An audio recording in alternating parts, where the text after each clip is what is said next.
রবিবার মহেশতলায় সিপিআইএম প্রার্থীর সমর্থনে জোরদার প্রচার।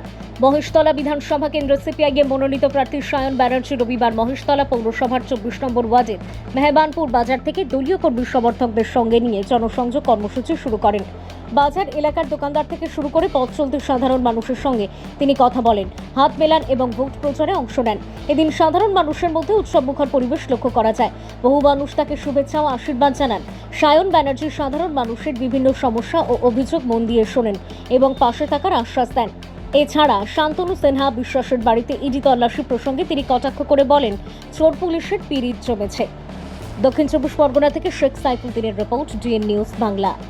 পশ্চিমবাংলার বুকে পুলিশ প্রশাসন, যাকে নিয়ে আগে আমরা গর্ববোধ করতাম, পুলিশ ফোর্স, সেই পুলিশ ফোর্সের যে অধঃপতন হয়েছে, এই যে দীর্ঘদিন ধরে আমরা চটিচাটা পুলিশ বলে আসতাম, এর সৌজন্যে তো এই শান্তনু বাবুরাই এই কালীঘাট থানার মাথায় বসে যা যা কর্ম ঘটিয়েছেন, আর ওই ওয়েলফেয়ারের নাম করে যা যা হয়েছে গোটা পশ্চিমবাংলার মানুষ আমরা সবাই জানি।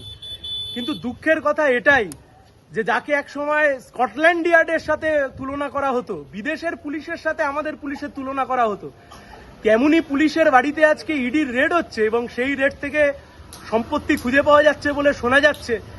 পশ্চিমবাংলার প্রশাসনকে আর কত নিচে নামাবেন আমরা, কত নিচে দেখবো আমরা?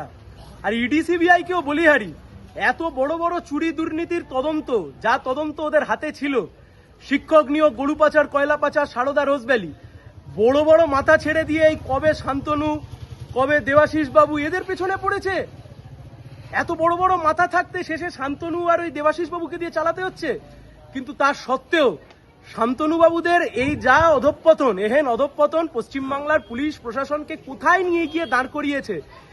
এই সব মাতব্বরেরা গোটা ফোর্সের নাম খারাপ করেছে। এই মাতব্বরেরা, সব পুলিশ খারাপ নন, কিন্তু পুলিশকে প্রভাবিত করেছেন এই শান্তনু বাবুর মতো লোকেরা। আজকে গোটা বাংলার মানুষ দেখতে পাচ্ছেন যে পুলিশ প্রশাসন নিয়ে যে কথা এতদিন ধরে আমরা বলতাম,